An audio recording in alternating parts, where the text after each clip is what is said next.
So what do I press? F5? F5. Enter. Wait. Okay, we'll just go through a PowerPoint, guys. Alam mo, I don't teach PowerPoint, guys. PowerPoint is boring, man. Okay. I mean, I'd rather you do an essay right away. Guys, did you prepare an essay for me to do? Did ya? Did ya? Nobody prepared an essay for me to do? None? Wow, man. Guys, you find an essay for me to do. Okay, welcome to the writing test. Did you know that the writing is the first test that I cracked? Yeah, man. I cracked it. Okay, so this is writing for IELTS. But for all intents and purposes, this is writing for everything. It's writing for PTE. It's writing for OET. It's the same. So, of course, you know the mechanics. You will be given one continuous hour for two tasks. And then task one is what we call descriptive writing. Or if you are for general training, then that would be letter writing. And 20 minutes approximate. I say approximate because you are actually free to decide whether you want to go longer or whether you want to go shorter, as long as you consume the 1 hour. And then for task two, this is what we call argumentative. So we're gonna make argument, and that's gonna run for 40 minutes approximate at 250 words. Okay. If you are taking computer delivered, there's no need to count the words because there is a word counter.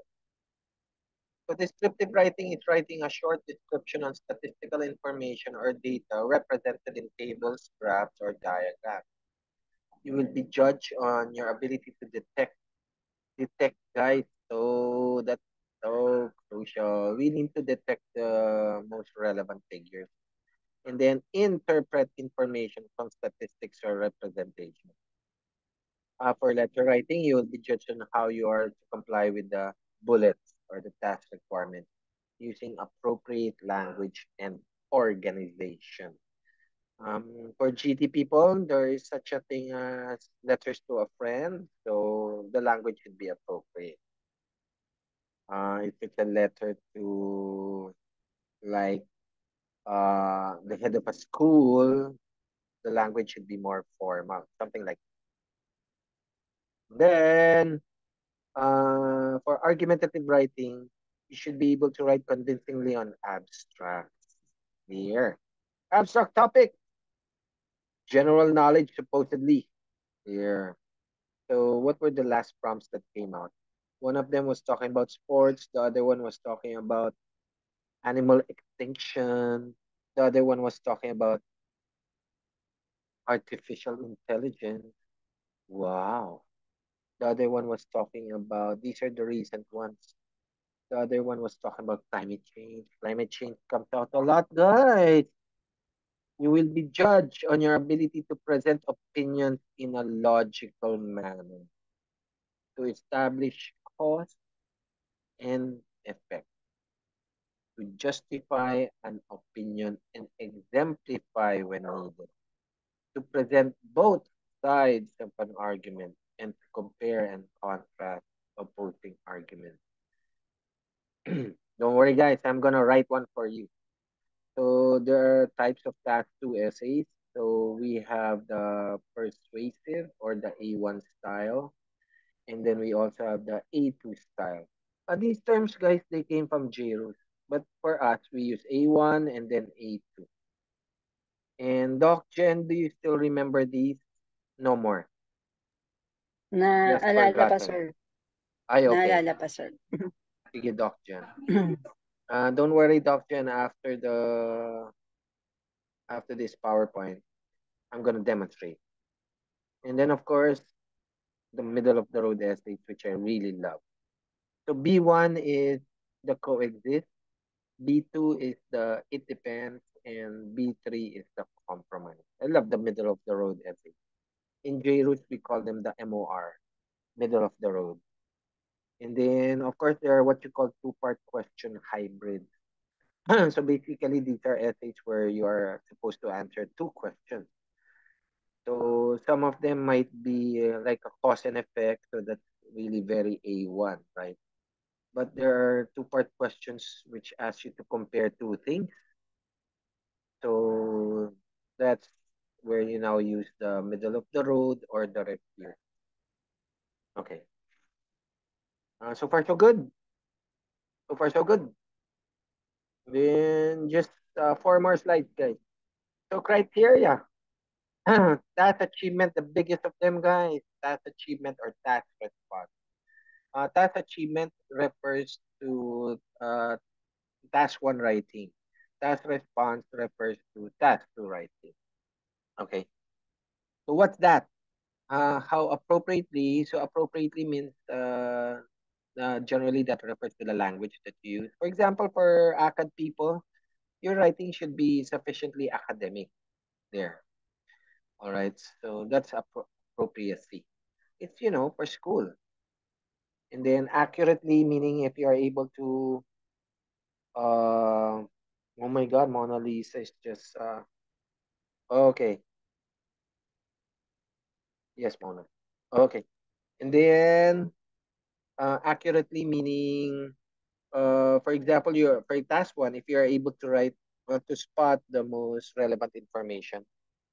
And then for task two, were you able to spot the the topic that you need to discuss there. You know that's the problem.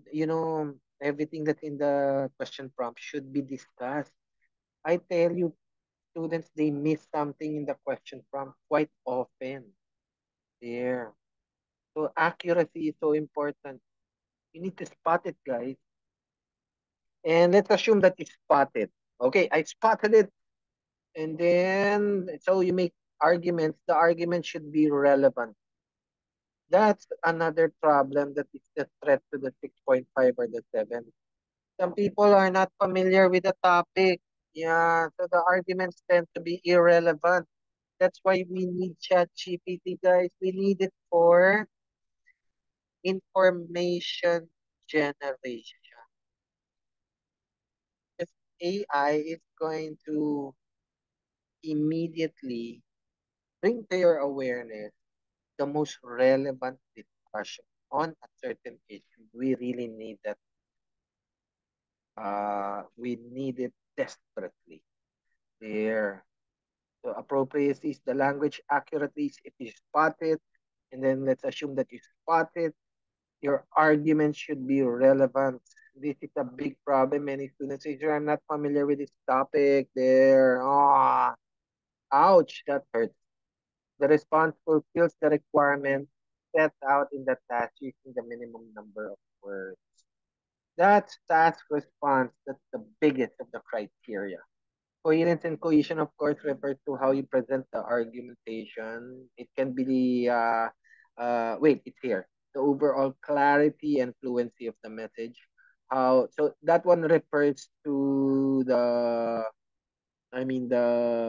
idea, right? The concept of what you're presenting. And then this one refers to the language there. So it is conceptual and it is linguistic, coherence and cohesion. How the response organizes and links information, ideas there, the ideas, and language there. Coherence refers to the linking of ideas there. So nice. Through logical sequencing there. Very quick example, guys. So firstly, secondly, thirdly, right? You say firstly, and then secondly, and then thirdly. All right. And then generally, guys, the first argument should be the strongest, and then the rest should be comparatively weaker. That's what you call the logical sequencing of it, right, guys? Okay, that's an example of that. And then, uh, for example, um, nothing else comes to mind. That's coherence. And cohesion now refers to linguistic, something that you really see on paper. The varied and appropriate use of cohesive devices like logical connectors, pronouns, conjunctions to assist. in making the conceptual and referential relationship between and within sentences clear. So when I say referential, guys, those are pronouns. For example, like, I saw Doc Jen yesterday and she told me, so she is now the pronoun referring to Doc Jen. That's a referential there. Do you follow? All right. So the referent should clearly establish the precedent or the antecedent. That's linguistic, guys. Linguistic. Generally, that's not a problem. And then, of course, we are now going into the linguistic criteria. The lexical resource, of course, refers to vocabularies, the range of vocabulary the candidate use. Big criterion as well, guys, in the accuracy and appropriacy of that use in terms of the specific task. Okay, so as you know well, we always work on our vocabularies because vocabs can boost your scores. And then grammatical range and accuracy. Of course, that's self-explanatory. The length and complexity of sentences here. So this one refers to complex sentences. There are simple sentences. There are complex sentences. The appropriate use of subordinate clauses. That one appears in complex sentences. The range of sentence structures. Uh, for example, tensing, for example, and like the range of your tensing, for example, like perfect tense, and then suddenly there's the modal, and then suddenly there are the simple tenses, and the ability to move elements around for focus. Those are the four criteria. We will discuss each of these one by one, guys, but let me now begin by emphasizing how big task response is. So, oh, these are the general tips first, guys. Always be substantive, yeah, guys. When it comes to writing, it's really about, I mean, I learned a lot from the essay. That's substantive. That's why idea generation is so critical. We need AI for that. The essay should be substantive. It said something educational. I learned a lot from it. And for ACAD, task one, identify the most salient points worth mentioning. Look at the data holistically before describing. This one is so critical when it comes to the overview. Okay. Then every task says something. Every chart that is presented to you is saying an overall idea. There. Then you need to spot it. Remember accurate. And then for part two, organize your thoughts and envision the entire response to the topic prompt before putting pen to paper. So since we're in computer delivered test, you just type the bullet. Always visualize the skeletal structure first. Never underestimate the planning stage. Planning saves time. Failing to plan is planning to fail. So for paper-based people, you can just write your bullets on the questionnaire itself. For computer-delivered people, you can just write your bullets on the computer screen itself. Just don't forget to erase them afterwards. Planning, guys. Planning, planning, planning. And then for general training task one, read the prompts carefully, making sure to answer every bullet. Remember accuracy, accuracy, accuracy. Then mentally visualize your letter before starting any writing. Then practice free writing and pre-writing. So this is all in the planning stage, guys. Writing down as many thoughts and ideas as you can before deciding which to include in your essay. Remember, something grows out of something. Nothing grows out of nothing. So just write whatever that comes to mind, guys, and then you can just really choose later. You have to have something in order for something to grow out of something. Okay. Task response. We're now going to the four criteria. Task achievement or task response. Does the essay actually answer the precise topic?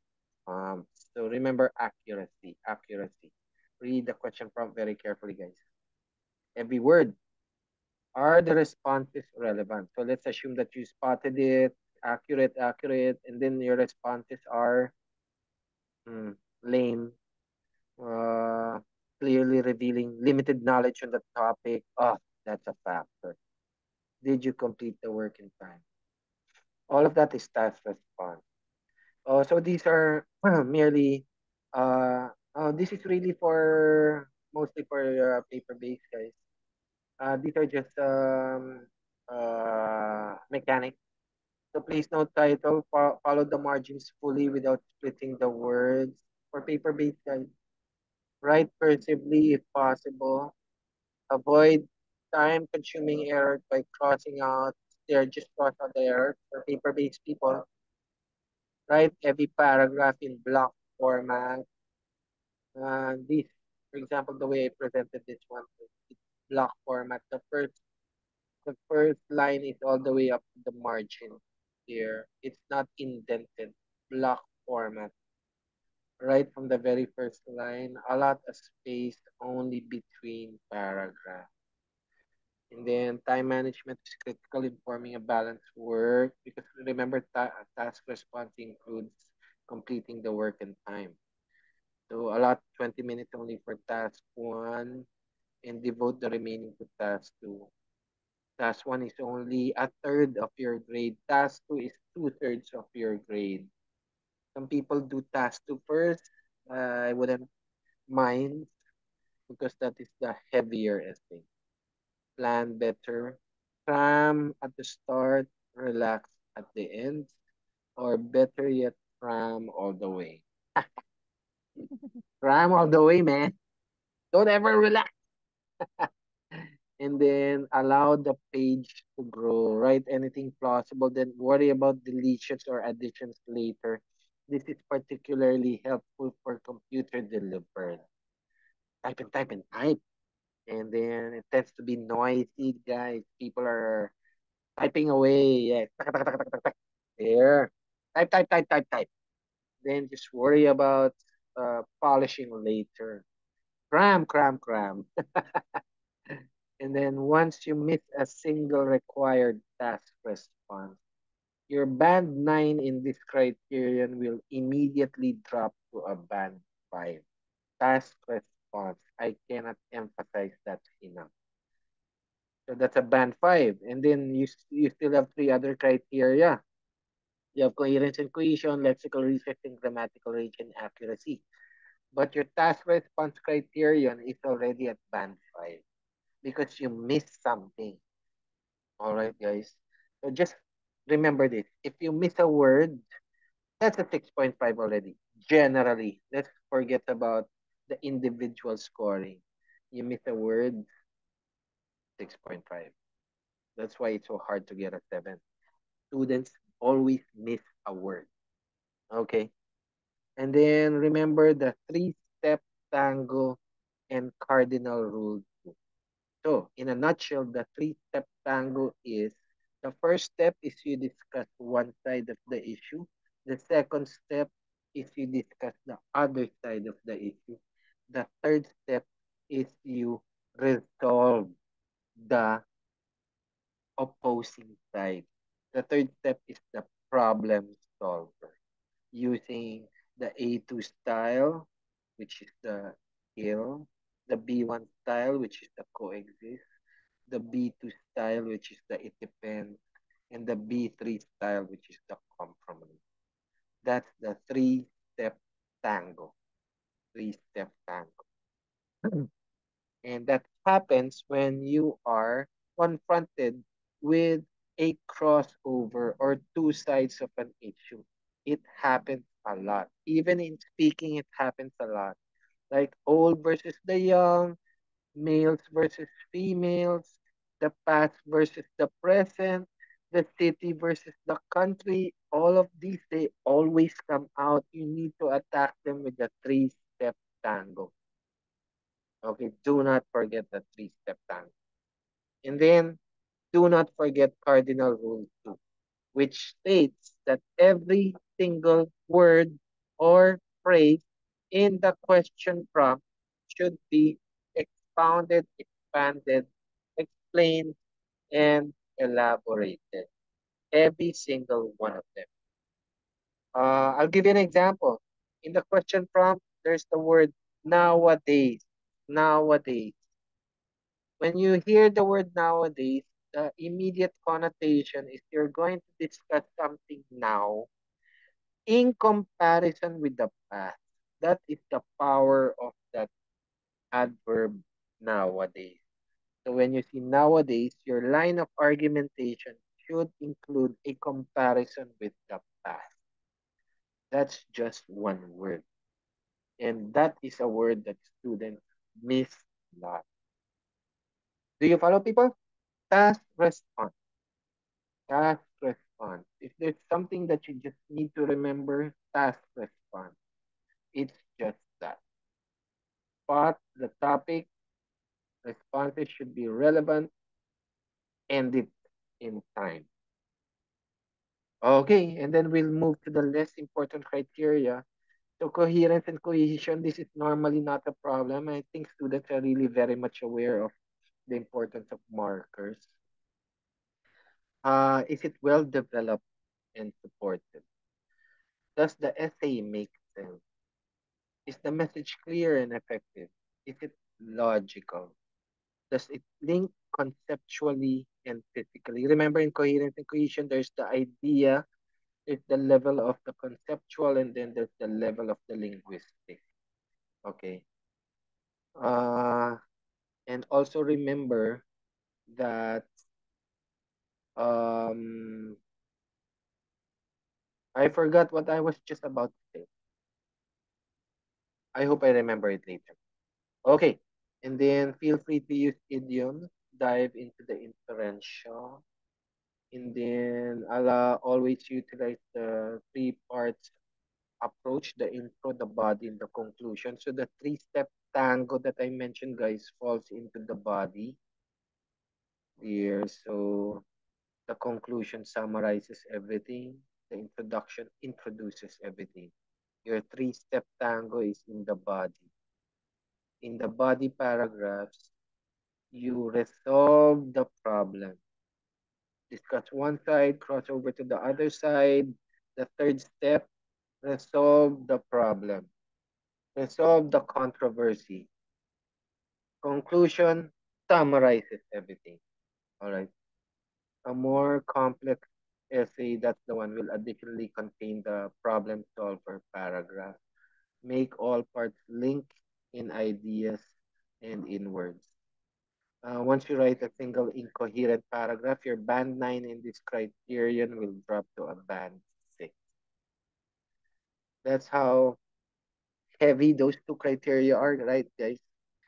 They refer to content, and then the last two criteria, they refer to language. The content is really the king, guys, in IELTS writing. And then the elements of a good introduction, you will see this, guys, in video number 18. Okay. So the opening hook, an anecdote, a provocative rhetorical question, an interesting fact, or a clearly opinionated claim about the topic, whose function is to attract the reader's attention and make that reader want to read further. The hook rephrases the premise. The second element is the background, a brief description of both sides of an issue. This lays the groundwork for your argumentation. And then the third element of an intro, your thesis statement, optional, guys, a statement that clearly states your opinion or recommendation. Then the fourth element is the forecast, which gives the reader a peek into an outline of all the main arguments your essay will discuss. So an example of a forecast is this essay agrees with the proposition and will posit three arguments to defend my agreement. Something like that. That's the forecast. The last two elements are optional. The first two elements are mandatory. They should always be there. We are now moving into coherence and cohesion. Whoa, I love the way it animates like that. I wonder why I did that. Again, you will see that in video 18. Yeah, video 18. Discussed at length. And then, oh, we're still in coherence and cohesion. Elements of a good body paragraph. Of course, a topic sentence, followed by your supporting argument. Rationalizes, answers the question why. Elaborates, answers the question what do you mean. And exemplifies, answers the question for example. There. And then uh, there is an optional transition which leads the reader to the next paragraph. An example of a transition is something like, however, this is not the only reason why I agree to this proposition.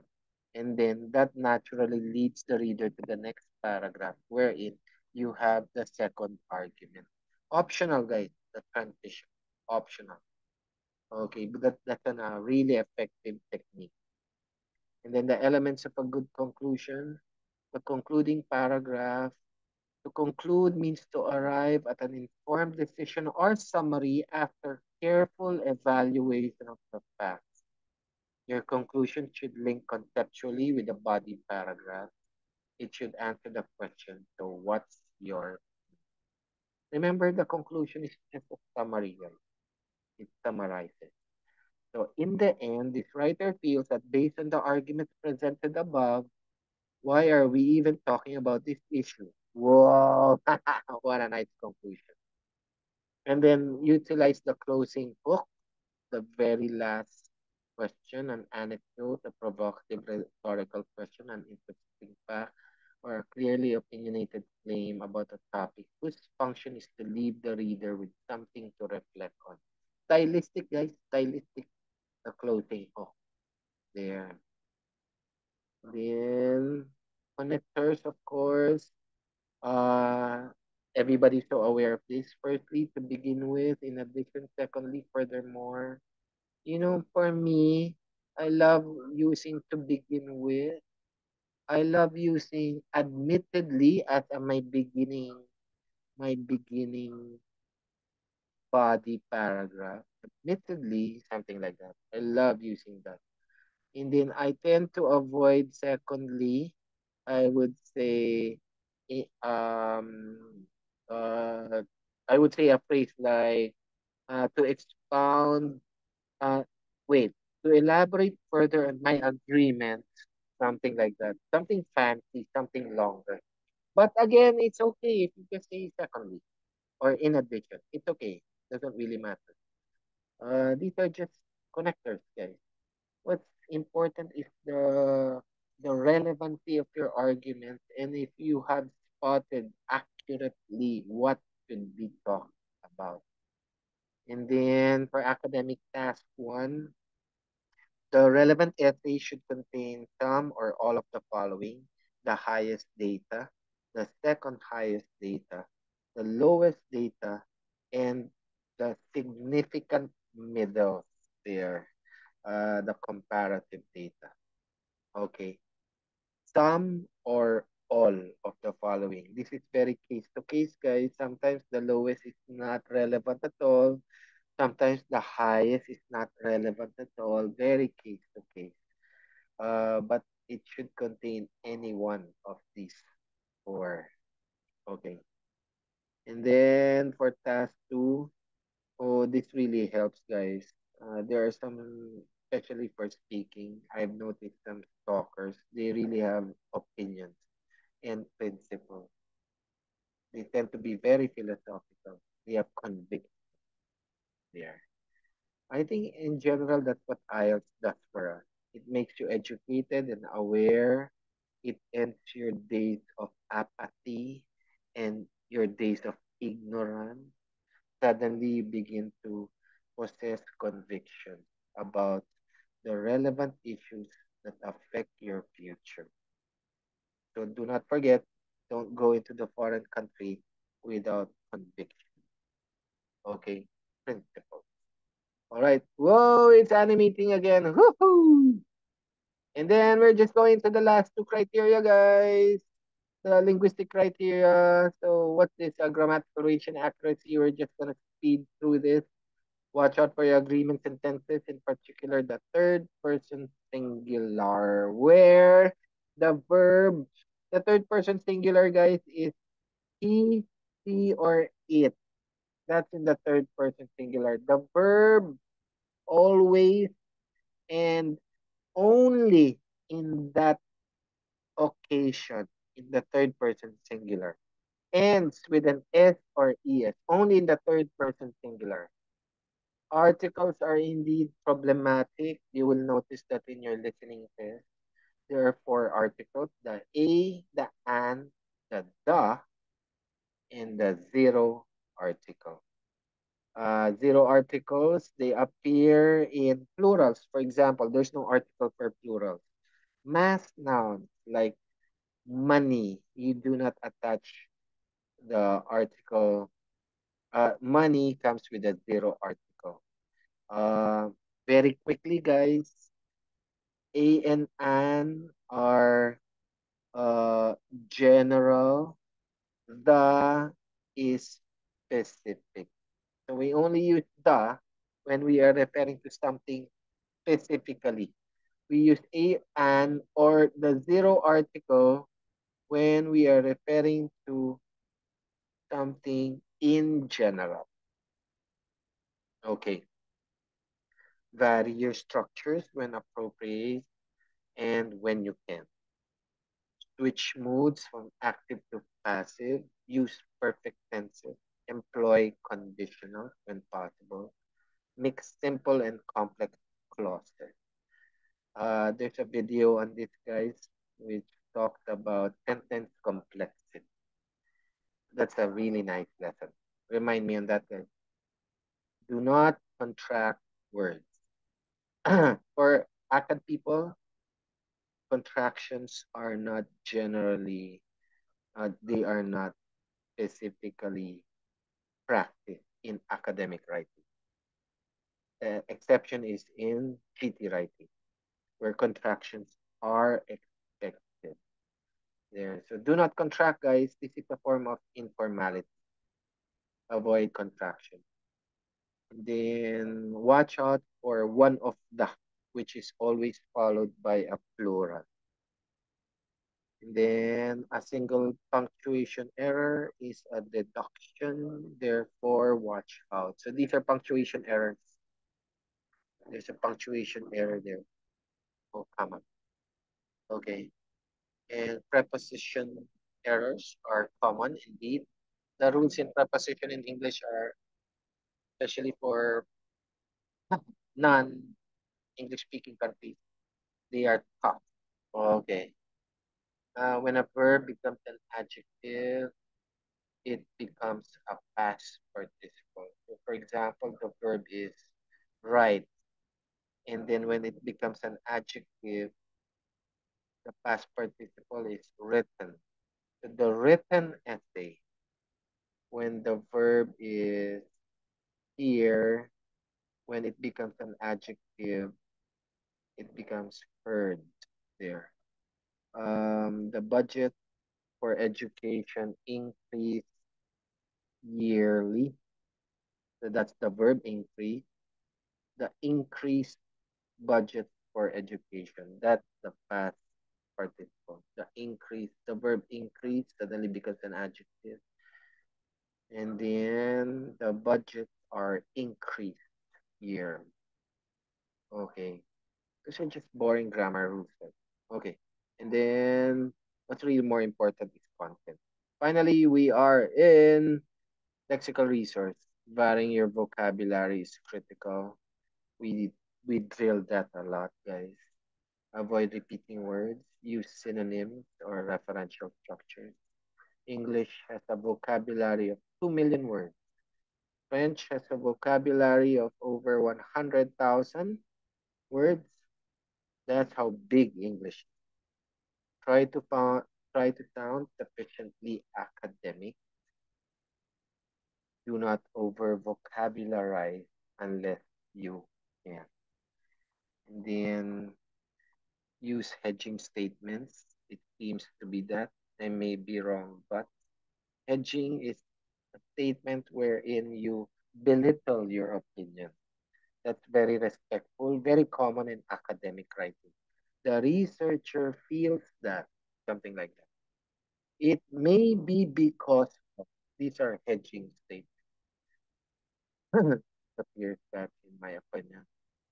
Then avoid two-word verbs. Also very important, guys. We do not use that for academic writing. Uh, for example, you have turn on, turn off, turn up, turn down, turn in, turn out, turn over, turn under. That's just one verb. Those are two-word verbs. So don't say come up, you just say come. And then don't say go away, just say leave. We do not use two-word verbs in academic. Don't say turn off, but you say shut or kill or deactivate in academic writing. Two-word verbs are uh, okay for speaking. Yeah, like get over or move on. All of those are two-word verbs. Or uh, um, level up, stuff like that. A spelling error is a deduction. Get used to adverbs. Suddenly, ooh, adverbs, I love it. Rapidly, dramatically, apparently. Combine them with verbs, adjectives, and other verbs appropriately. And for ACAD task one, rephrase figures to inject variety. So instead of saying 25%, you can say a quarter. Instead of saying 49%, you can say almost half. And instead of saying 52%, you can say um, slightly, uh, wait, a little over half the response, slightly over half the response. Instead of saying 30%, you can say a third. They're nearly a third. Sometimes you inject figures, sometimes you inject their equivalents to display variety. And for GT formal task one, use formulate expressions like I look forward to hearing from you. I am writing this letter to inform you, stuff like that. Formulate. And for GT informal task one, use idioms like you use with a friend. Like I hope we can catch up again over a bottle of beer soon. Catch up there. Another two-word verb, catch up. I think that's the end of it, guys. It's time for me to demonstrate. Please remember, the IELTS writing test, unlike published writing, is draft writing. It is understandably raw and error-ridden. It's not designed for polished output. There will be little time for perfect grammar and vocabulary. So just to get the message in your head across as quick as you can and finish the work. Then hopefully you will have time at the end for proofreading and perfecting. Guys, let me emphasize the message, the message, the content is king. Grammar, vocabulary, the relative weight is lesser than the response. The response is the king. And that's response. And how you organize the response, that's coherent and cohesion.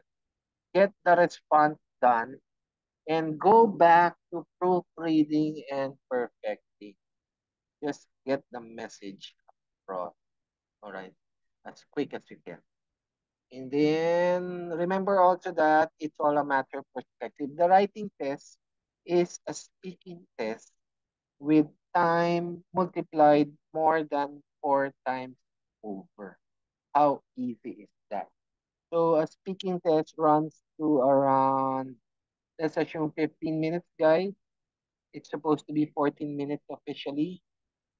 and the writing test runs for an hour. So just pretend you're speaking about it, guys, and then polish later. Just pretend I threw you the question right now in a speaking test. You will immediately have answers for it. That answer, type it down as quick as you can and go back to the essay after. Is that clear, people? Do you follow? Okay, so that's the end of the lecture and it's time for the demonstration. Okay, I'm gonna stop the recording, guys. We'll have another recording for the demo. Hold on, hold on.